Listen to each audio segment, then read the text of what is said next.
Hello, this is the Bees Knees News Network coming to you live to give you the best of the greatest decade we've been through so far. Tonight we are going to list the biggest events and inventions since 1920 that you may have missed, like the Hoover Dam and the phonofilm, the first invention against deaf people. Starting with inventions, the instant camera in 1923, now allowing you to get your photos on the spot. Next we have insulin, made in also 1923, keeping your grandmother with diabetes alive. Isn't that swell? Following that, the radio altimeter, invented by Lloyd Espenchild, now allowing you to measure how high or low you are when you're in a plane. And last is penicillin, by Alexander Fleming, keeping you in motion. Moving on to an important event, we start with the 19th Amendment, truly giving us equality for those who don't know this amendment. It gave women the right to vote on August 18th, 1920. April 22nd to May 5th, 1927. The Great Mississippi Flood occurred, affecting over 700,000 people. What a catastrophe. Last but not least, February 14th, 1929, the Valentine's Day Massacre occurs. Leading us to our next event this morning, here is our crime desk with Rainbow, Christian, and Hannah. I hear you're investigating the Irene Schroeder case. Can you tell us more about her life as a criminal? As you may know, Irene was executed in Pennsylvania by an electric chair. She was the first woman in the state of Pennsylvania to be electrocuted by an electric chair. What did she do to get executed? In 1929, she left her husband to accompany Walter Glenn Dogg, a former salesman and a Sunday school teacher. The couple and Irene's son went to Butler, Pennsylvania, where they got caught robbing a small store. Two policemen took up a chase of the two, and one of them was murdered by Irene during crossfire. How did this affect the stereotypes put on women? Before the 1920s, women were considered innocent and not perceived as bad. This action that Irene took changed the way people view women. Have you heard of the St. Valentine's Massacre? Yeah. Who did it involve again? The South Side Italian gang led by Al Capone and the North Side Irish gang led by Bugs Moran. Where did it take place? Lincoln Park neighborhood in Chicago North Side, in the garage at 2122 North Clark Street. Well, what happened? 7 people were killed in the massacre due to the feud between the gangs. How does this relate to the politics of the gangs? Since more gangs were forming, crime is increasing, making the streets less safe to walk.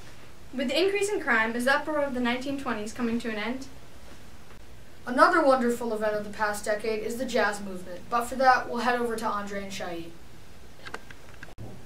The Harlem Renaissance. It started in Manhattan, NY, and is going on right now. The Harlem Renaissance is also the time for African Americans to shine. How exciting! The Harlem Renaissance had a huge impact in the United States economy. It was the rise of the African Americans, when they finally started to get more rights and started to get jobs. An important figure in the Harlem Renaissance was W.E.B. Du Bois. He was born in Great Barrington, Massachusetts, and he went to Harvard and was the first African American to receive a PhD from Harvard. Right now, he owns an African American newspaper called the NAACP. At the Roaring Twenties, the African Americans also started to spread their culture around the United States, like the jazz. And some of them also made lots of very poems that became very famous, and that talked about their lives and made critics to the society. What a great time we live in. And now, for our commercial break. No beer? That's alright, I have Coca-Cola.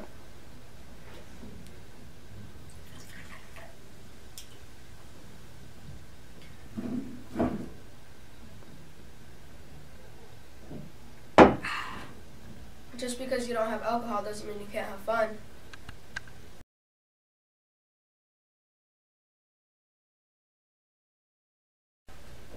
Hello, and welcome back to BKM. Now audience, I want you to think for a minute. Have you ever wondered how all that alcohol managed to get into the bars and the speakeasies? Well, here to talk to you live is Juan and Haley to talk about bootlegging. Thank you. Where did you guys get the alcohol from? We get it from our farmer who makes moonshine. And what is it made out of?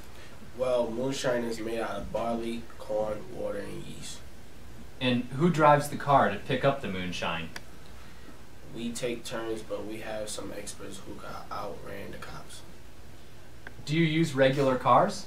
No, we don't use regular cars, but we have a secret compartment to hide the moonshine from you guys. So if we do get pulled over, you wouldn't suspect us from distributing moonshine. And how did people modify the cars that they deliver the moonshine in? We upgraded the 2.9 liter and added heavy shocks. They go faster than 35 miles per hour now. How much do people give you to deliver the moonshine? We sell our moonshine in different types, but we mainly use milk jugs or juice jugs, and we ask at least $20 per gallon so we can make a profit.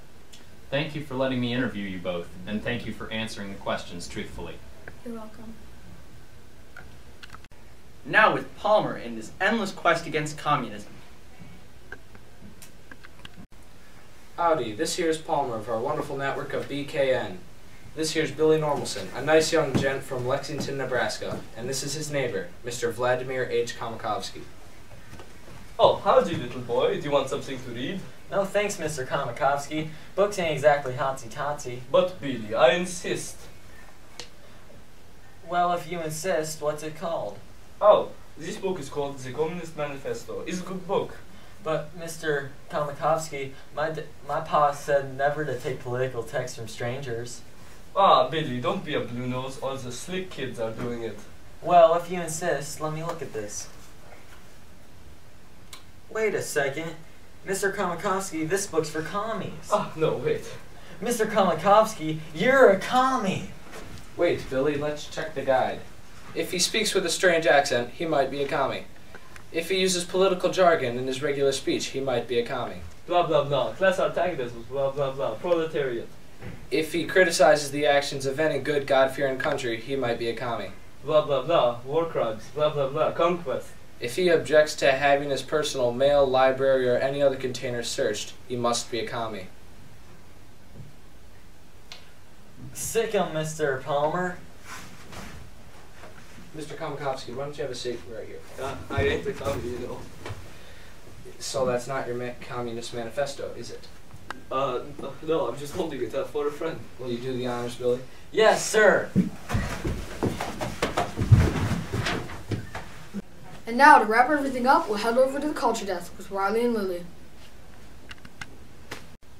Hello, and welcome to BKN's Culture Connection. I'm Lily. And I'm Riley. And we're here to fill you in on the hottest music and fashion trends of the month. Starting off with music, jazz has been sweeping the nation with its exciting mix of African and European flair. Although white Americans have not been so keen on jazz music because it's based on black songs and culture, many young white Americans have begun connecting with jazz and its hypnotizing rhythms that evoke feelings inside them. And sure enough, slowly but surely, whites have entered the world of black culture, and many have begun to see black musicians as admired figures. Jazz is definitely catching on as jazz's relaxing yet upbeat tunes are being played at numerous dance halls across the country. However, if you're not interested in a formal affair, or want a cheaper option, Harlem's clubs and even streets are constantly filled with this exciting new form of music. Originating from a mix of African and European rhythm, jazz is the first of its kind. Jazz is filled with syncopated rhythms, meaning accents off the beat, that give it that unique swing that can only be described as jazzy. Jazz is also unique in that in jazz music, instrument sounds are manipulated to create mellower or more vocal sounds by adding different beats to an instrument's bell. However, in a normal jazz band, only trombones and trumpets can use these mutes. And now for some featured concerts, we have Louis Armstrong on trumpet at Jansen Beach Park on October 25th, 26th, and 27th in Portland, Oregon, and a double feature with Dizzy Gillespie on trumpet and Ella Fitzgerald on November 14th in Detroit at 3711 Woodward at Parsons. And now here's Riley with a bit on how jazz's relaxing tone has affected the fashion industry with this month's fashion trends. Thanks, Lily. Hi, today I'll be here with some new and trendy fashion tips. Well, to a tighter note now, corsets. Women everywhere are dumping their uncomfortable and out-of-style corsets in their trashes. Why, you may ask? For the new and time-saving girdle. No longer do you have to waste your mornings and evenings tying and stretching all those uncomfortable strings. And for what? An uncomfortable time? Well, now it really is time to try the new, trendy, comfortable, and time-saving girdle. Still want to know more about fashion? Well, let's lean towards, you guessed it, hats. Cloche hats are new and in style. Their unique bell shape and short brim make them look good with any hairstyle. And now to what I might call the greatest fashion influence that women in the 1900s have ever seen, flappers. They're the face of the new, liberated woman. As Lily mentioned, much thanks to jazz, which provided a certain relaxed feel for this time so that women could do as they please without being criticized. What defines these women? Flappers usually wear short, boxy dresses, wear heavy makeup and apply it in public, drink alcohol, smoke with a long cigarette holder, and wear their hair short. Previously, these women would have been seen as loose, but now they're the face of this age. Before we go, here are some new clubs you might want to try your new tips out at. The Cotton Club in Harlem, New York, the Blue Note in New York, New York, the 55 Bar in New York, New York, the Velvet Lounge in Chicago, Illinois, the Maple Leaf Bar in New Orleans, Blues Alley in Washington, D.C., and the Black Hawk in San Francisco, California. So slap on your Mary Jeans and try out these new tips and head on down to the old 76 for some smooth jazz. Wow, what an amazing decade we live in.